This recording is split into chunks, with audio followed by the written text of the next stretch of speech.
Good afternoon. Welcome, Alex OMara, Deputy Secretary, Place Design and Public Spaces at New South Wales Department of Planning. How you going, Alex? Hi, Adam. Thanks so much for having me.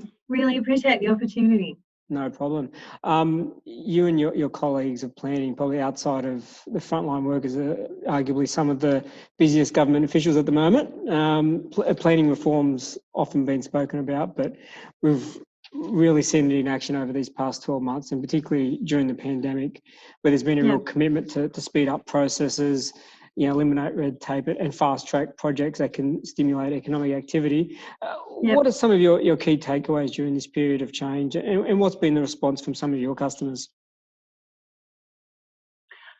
Look, I think we recognised pretty early with COVID particularly that there was an opportunity for government to step up and look at how we could accelerate decision making for things that were in the system, not to change the way we not to change the considerations, but just to move quickly to make sure we were doing everything we can to use the planning system as a positive lever in the context of this, crisis that we're going through.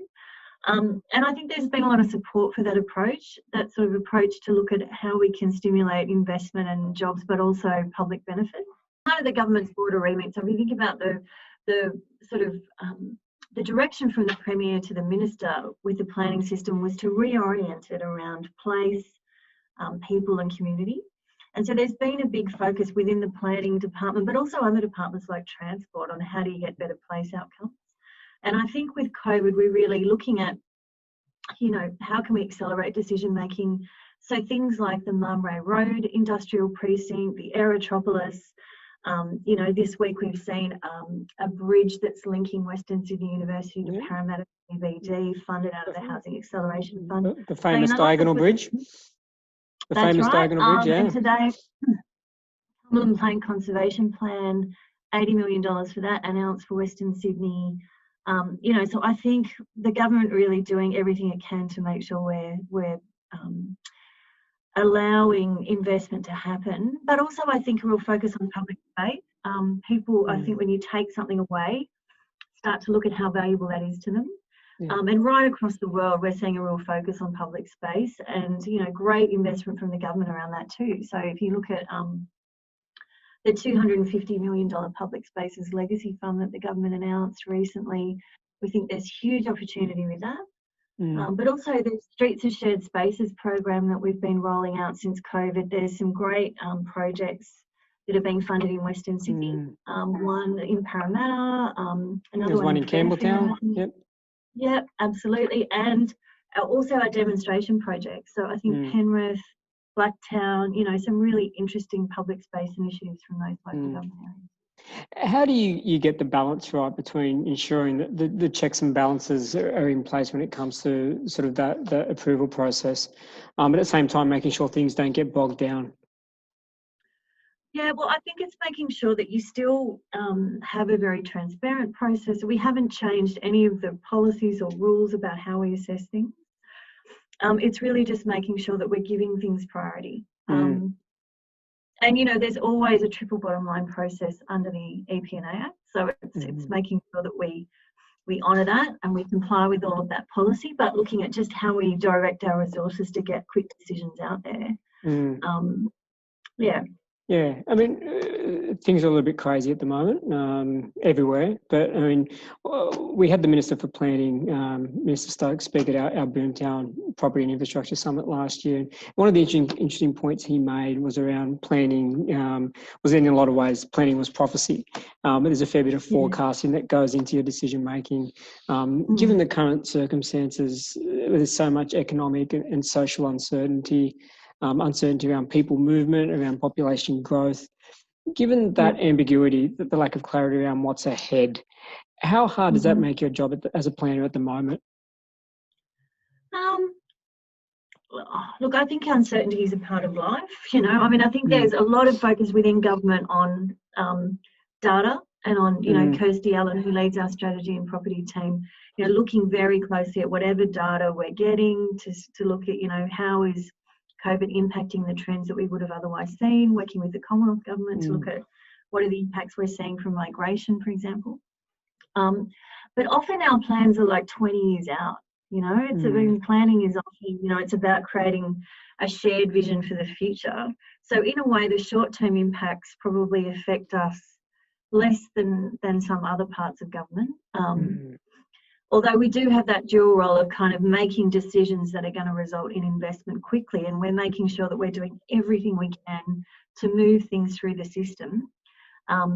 But also, you know, having conversations about that shared vision for the future. And I think those conversations, you know, helpful. Yeah. And another feature of your role is the focus on design and ensuring our places, spaces, some of those projects you mentioned are sympathetic to their environment and also respond to the needs of the community. Now, Western Sydney, if we're being honest, has been let down in the past by probably a lack of consideration when it comes to design. How has that changed in recent times, and what's the approach that you and your team are taking to ensure that future development is of the right standard? Yeah, so I think it's making sure that when we plan for a place, we think about all the things that go into making a good place. And intuitively, you kind of know what they are, don't you? It's kind of, you want a job ideally that you can walk to along a shady street, maybe with a coffee shop. There. Right, there's something to do on the weekend, there's public spaces that you like going to. You know, and I think it's part of that conversation about what does good growth look like? And it's kind of, in my mind, it's the opposite of decline. So no one wants decline.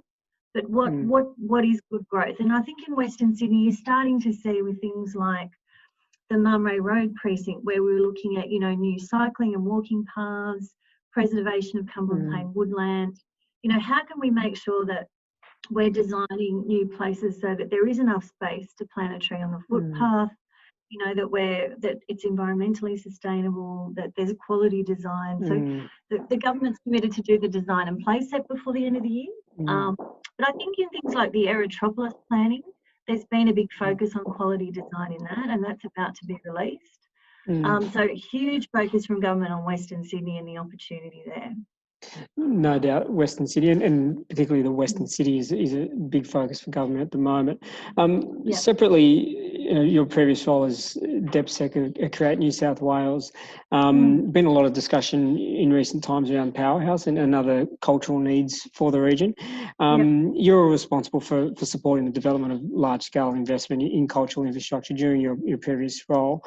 What cultural infrastructure do you think is lacking in Greater Western Sydney, and are we on the right track? Yeah, I think we are. I mean, I think culture is important because it goes to what it is to have a great place, you know, a place that people really connect with. And we know that culture is one of the things that helps people want to live somewhere, want to invest somewhere. And actually, I think some of the most interesting culture is happening in Western Sydney and Parramatta. So, you know, Campbelltown Art Gallery, Casula, Penrith, ICE in Parramatta. You know, that's where I think we're really globally connected through our local communities. And the cultural infrastructure plan we did when I was at Create really looked at how you leverage up what was already happening. And also the opportunities like the Aerotropolis, like with GPOP, like the government's investment in the Powerhouse precinct at Parramatta. How can you really leverage those opportunities to drive a stronger cultural outcome? And I think, you know, looking at, for example, the Heritage Tour at North Parramatta, and linking that to the new Powerhouse Museum. And in Western Sydney, you know, the biggest Aboriginal population in Australia, you know, is there an opportunity for an Indigenous cultural centre out there? Or, you know, how can you leverage off those fantastic cultural institutions that are already there and really loved and doing amazing, amazing stuff? Yeah, no doubt there's some real opportunities around there, particularly that North Parramatta precinct, which we've got some discussions coming up with you guys around what some of those opportunities might look like. So just in closing today, thanks, Alex, for your time. We like to traditionally wrap up with our guests, getting a bit of insight into their personal lives, how they've coped on a personal level during this pandemic. What's changed in Alex OMara's life off the back of COVID-19? And is there anything there, a silver lining that you'd like to let our audience in on? Yeah, well, I have actually, my husband and I and my dog every weekend, and sometimes with my teenagers, depending on whether they're out of bed or not. We've tried to go somewhere different, like to a different public space each weekend. I think probably because we're cooped up as well, working from home or, you know, in front of a Zoom call for 12 hours a day. So it's been great. So many fantastic public spaces across the city and in regional New South Wales, and I've been loving that. And also a bit of winter swimming in the ocean, Adam, which Wow. I've never done before. But God, it's fantastic. Loving that. Brave woman, this past week it's been freezing. Yeah. So Coogee last weekend was beautiful. We were like the only ones in the water. I can imagine. Look, Alex, yeah. Thank you for your time this afternoon. It's been great. Our public spaces, I know, are in safe hands with you at the helm. Thanks again for your time. Look forward to chatting more soon. Anytime. Thanks.